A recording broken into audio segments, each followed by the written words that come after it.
going on, people? Welcome back to the Blakeway Spirit channel. Hope you're all doing well. Today we're going to be doing another karate combat video. Feels like it's been ages since I've last done one. I've just been focusing a little bit more on the MMA and boxing side of things, but we are back doing karate combat, and today I'm going to be giving my initial thoughts on the Karate Combat 46 card, which is happening on May 30th in Austin, Texas. By watching the trailer and what Asim said, it looks like they're going to try and market the event as like some sort of Mars thing. Obviously, Austin being in Texas, deserts in Texas. Obviously, Mars is perceived as being like some desert planet. So I'm interested in seeing how the setup and the overall event looks. But I'm even more interested in the two fights heading the card, the main event and the co-main event. In the main event, we have Ross Levine finally coming back down to 185 to defend his middleweight belt. I say finally, he only went away from the division for one fight, but against Adrian Hadribeaj of Albania. But before I continue, guys, just wanted to say thanks so much for the recent support of the channel. I think I've just gained loads more subs in like the past 2 weeks. I have to give a shout out to Shazay because a lot of your followers from like Pakistan and everything have been following, and I know much more now about the Balochistanis. I think that's how you say it. How they're absolute warriors and everything. So yeah, if Shazay ever sees this, thanks so much, man. You've really helped grow my channel. First things first, what a massive opportunity this is for Hadribeaj. Obviously, only had one fight in the pit. Again, I can't remember the bloke's name. I think he was like a Russian karate fighter. But that was like last year. I think it's been over a year. I think it happened last April, yeah. So it's been over a year since we've seen him in the pit. And obviously, he was the guy that was meant to fight Raymond Daniels in the Vegas card in December. But obviously couldn't. I think he got injured. So then they had to draft in poor Bruno Souza to come in, who did actually do really well, to be fair to him. But obviously he lost because Raymond Daniels was probably like 20 pounds bigger than him on fight night. But yeah, so this is a massive opportunity for him. Obviously, but Hadribeaj is no slouch. He was 2-0 in Bellator MMA. I think he's got a good background in kickboxing, MMA. He's very well decorated across martial arts. He might be one of the most decorated in terms of just across different martial arts. He might be one of the best karate fighters in the company, and he does come from a karate foundation in Shotokan. If you watch him fight, you can really see that he is actually a little bit like Ross Levine, although Ross Levine's a bit more American sport karate. But you can definitely see the similarities. A massive opportunity for him. Obviously, Ross Levine coming back from his first loss in the pit to Sam Alvey when he went up to try and challenge for the heavyweight title. He obviously wasn't successful there, but again, Sam Alvey's very experienced fighter. Obviously, he had the size advantage. Obviously, Ross Levine's never really fought anyone as big as Sam Alvey before on fight night. So, you know, and he's going to be very motivated to come back and get back in the win column and defend his belt against Hadribeaj.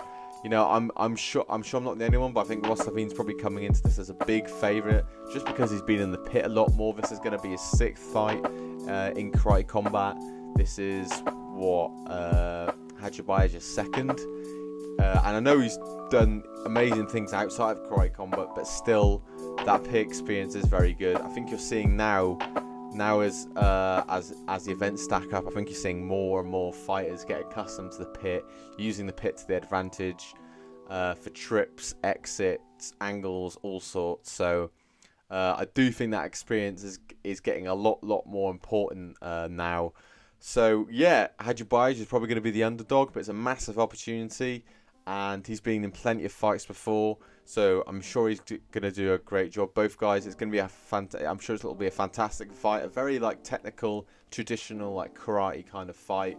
That could eventually turn into like an absolute slugfest. We saw what happened last year with Joshua Quayhagen and Rafael Agaev. Those two obviously have very good background in karate, and look what that turned into. So obviously I know Agaev kind of has to do that sometimes just because of the size disadvantage he's always at, but you get what I'm saying. Like this, although it could be perceived as a very traditional karate, technical kind of fight, in and out movement, this could just turn into an absolute slugfest. So we will see. Then in the co-main event, and I'll admit this is the one I'm a little bit more excited for, is Gabriel Varga versus Andreas Madera.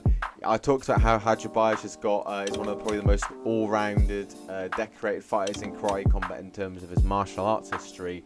Andreas Madera is one of the most decorated karatekas in karate combat.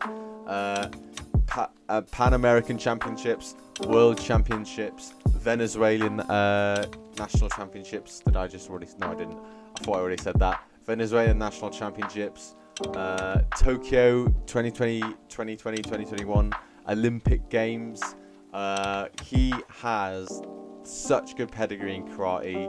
He's been in all of the big competitions. He's regarded as one of the greatest fighters to come out of Venezuela, let alone just karatekas. So, but we just haven't really seen him. I am actually quite excited to see him because since I started following karate combat, I haven't seen him. His last fight was in 2022.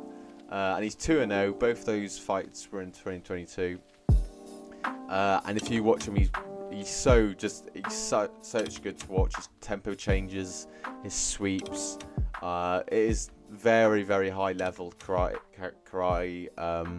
And he obviously competed in like Shotokan tournaments and everything.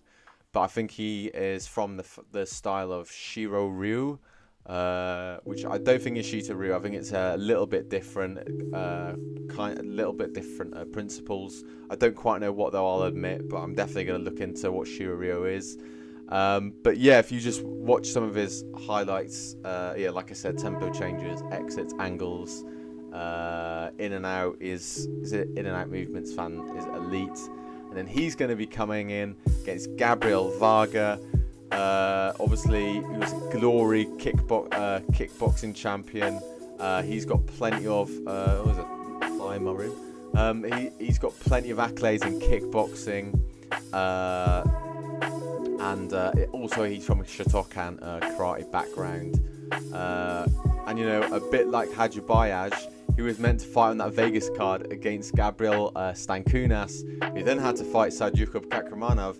And boy, did Kakramanov take his chance on that night, knocking Stankunas out. And he's just, I mean, that is a massive ripple effect when you think of it, of Varga not being able to make that fight, a massive ripple effect. But now he's been given the chance, you know, against Madera. If this isn't a lightweight title eliminator, this has to be pretty close to it. Maybe whoever the winner fights one more person after this, I don't know. And then they get a shot at Rosha, but Tebiev, you never know. But yeah, that's gonna be. I'll admit I'm a little bit more excited for that. Obviously, Varga's 2-1. His last fight was his loss to Edgar Scrivers. As we all know now, Edgar Scrivers is one of the pound for pound top 5, top 10 fighters in karate combat, in my opinion anyway. But I think a lot of people could say that. So there's no shame in losing to him, especially in a split decision, which it was.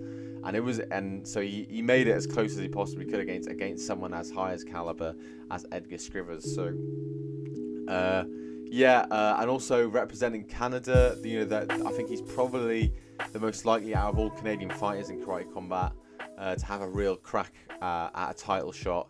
And he is very close. You know, he's very close. Like I said, this one, if he beats Madera, although Madera has been out for quite a while, that's still a massive win for Varga. And definitely, if he does it in impressive fashion, definitely puts him in the frame for a title shot against Rosha, if Rosha isn't going to fight Tebiev again.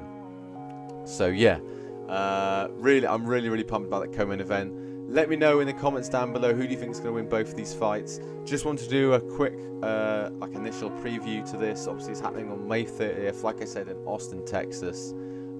Can't wait for the event. I'm going to do another video looking at the undercard. That'll probably be the next video after this. And but yeah, let me know in the comments who do you think is going to win. Do you think Levine's going to take it probably as he's expected to, or do you think Hadribeaj is just going to surprise us and become the new middleweight champion? And in a lightweight co-main event, do you think Varga's got this? Do you think his recent activities is going to be too much for Madera, or do you think Madera is going to just walk straight back into the pit after nearly 2 years out and just take Varga out? Let me know in the comments down below. Make sure to like and subscribe, and yeah, I'll see you on the next one.